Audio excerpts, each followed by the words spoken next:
Amis de langue française, je vous salue dans le bon nom de Jésus-Christ. Je voudrais parler aujourd'hui d'un passage biblique très important que l'on trouve dans la lettre que l'apôtre Paul envoie aux Thessaloniens, chapitre première lettre, chapitre 5, verset 23 à verset 24. Ceci étant dit, je voudrais vous rappeler que tous les messages que je donne n'ont pas de copyright. Je suis inspiré par le Seigneur à le faire, alors je le fais, mais vous pouvez très bien les prendre et vous en servir vous-même, ou même envoyer mes messages à qui vous voulez, à droite, à gauche. La liberté est vôtre. Et je suis sûr que le Seigneur bénira ces messages et vous bénira vous aussi, qui vous en servez d'une façon ou une autre pour essayer d'encourager les gens autour de vous à donner leur vie au Seigneur Jésus-Christ. Alors, 1 Thessaloniens chapitre 5, verset 23 à verset 24, et voici ce que nous y lisons. « Que le Dieu de paix vous sanctifie lui-même tout entier, et que tout votre être, l'esprit, l'âme et le corps, soient conservés irrépréhensibles lors de l'avènement de notre Seigneur Jésus-Christ. Celui qui vous a appelé est fidèle, et c'est lui qui le fera. » À mi-chemin de ma consécration pour devenir officier de l'armée du salut, l'école de formation de Londres m'a envoyé en France pour être pendant 3 mois l'assistant d'un officier qui était le directeur d'un de nos centres d'hébergement de jeunesse à Paris. Lorsque je suis arrivé, la première chose que cet officier a faite fut de me donner les clés de l'auberge et de quitter l'armée du salut.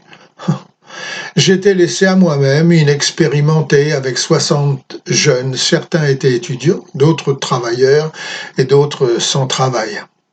Pour obtenir un peu d'argent pour cette auberge, le commissaire français avait organisé un déjeuner d'affaires invitant pour l'occasion le maire du district, homme politique bien connu, et d'autres personnes très importantes. J'étais responsable de l'organisation du repas et nos dirigeants m'ont demandé de faire un coq au vin, un chapon cuit dans une sauce au vin avec des carottes et des petits pois et des petites pommes de terre. Tout s'est bien passé. Le chef de cuisine était un professionnel, alors je l'ai laissé s'occuper du coq au vin et moi, je m'occupais de la présentation de la table. Lorsqu'est venu le temps de manger ce qui aurait dû être un excellent repas, nous avons tous trouvé que le coq au vin était un peu sec, insipide, banal et pâle. De toute évidence, il manquait quelque chose. Étant ordonné par mon officier supérieur, je me suis précipité à la cuisine pour trouver le chef allongé sur le sol, complètement ivre, avec 3 bouteilles de vin vides à ses côtés. « C'était trop bon pour être gaspillé avec un poulet », m'a-t-il dit. Je ne savais pas qu'il était alcoolique, le pauvre. Personne ne me l'avait dit. Ai-je besoin de vous dire que les dirigeants français de l'armée du salut étaient heureux de me voir retourner au collège de l'armée du salut à Londres. La pauvreté du repas, son manque de goût, de vie, avait fait échouer la tentative d'obtenir quelques dons pour cette auberge. Donc retournons à notre passage biblique, 1 Thessaloniens, chapitre 5, verset 23 à verset 24. Que le Dieu de paix vous sanctifie lui-même tout entier et que tout votre être, l'esprit, l'âme et le corps soient conservés irrépréhensibles lors de l'avènement de notre Seigneur Jésus-Christ. Celui qui vous a appelé est fidèle et c'est lui qui le fera. Mes amis, ce passage de la Bible devrait être cher au cœur de chaque chrétien, mais spécialement à tous les salutistes du monde entier, parce que tous ceux qui deviennent soldats de l'armée du salut, enseignant les articles de guerre, reconnaissent l'authenticité de ce verset comme faisant partie de l'expérience de leur vie chrétienne.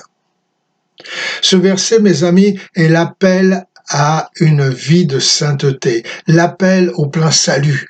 l'appelle à recevoir une puissance indispensable à notre armée aujourd'hui, une énergie qui est le fondement de l'armée du salut, la fondation même de votre poste, de votre église.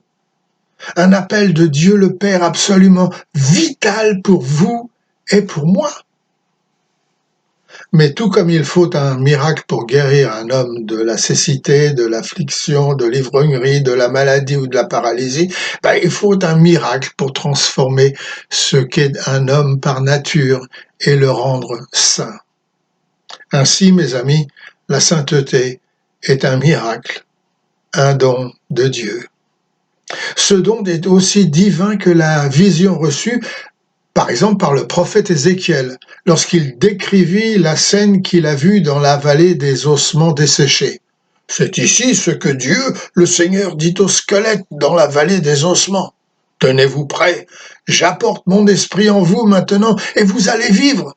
Je vais faire pousser des tendons sur vous, régénérer votre chair, vous couvrir de peau et vous faire respirer à nouveau, afin que vous puissiez revenir à la vie et apprendre que je suis le Seigneur. Alléluia. Et vous voyez, mes amis, cette même puissance miraculeuse est demandée par l'apôtre Paul pour nous quand il a prié. Que le Dieu de paix vous sanctifie lui-même tout entier et que tout votre être, l'esprit, l'âme et le corps soient conservés irrépréhensibles lors de l'avènement de notre Seigneur Jésus-Christ. Et il ajoute, celui qui vous appelle est fidèle et il le fera. Dans chacun de ces cas, il y avait un besoin visible. Et de même, le résultat ne pouvait être que l'œuvre de l'Esprit de Dieu.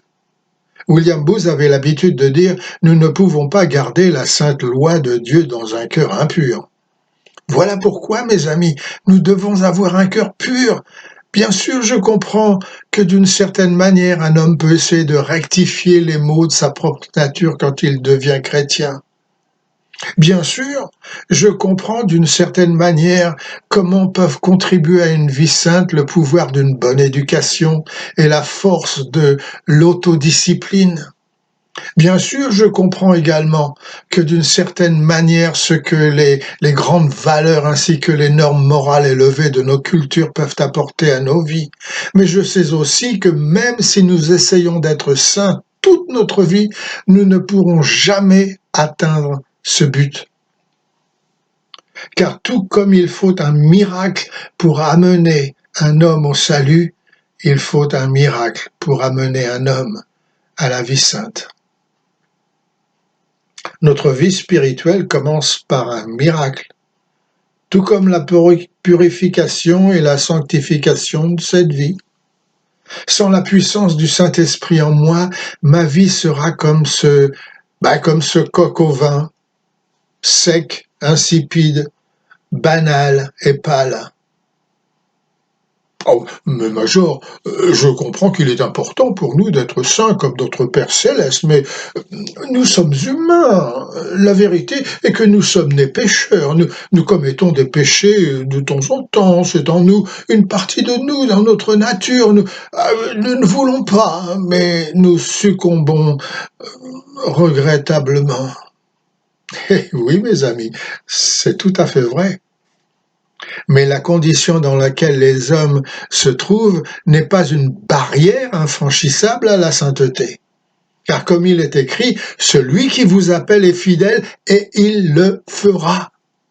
Et ce miracle de la grâce divine est ce que je veux porter à votre attention en ce jour, mes chers amis.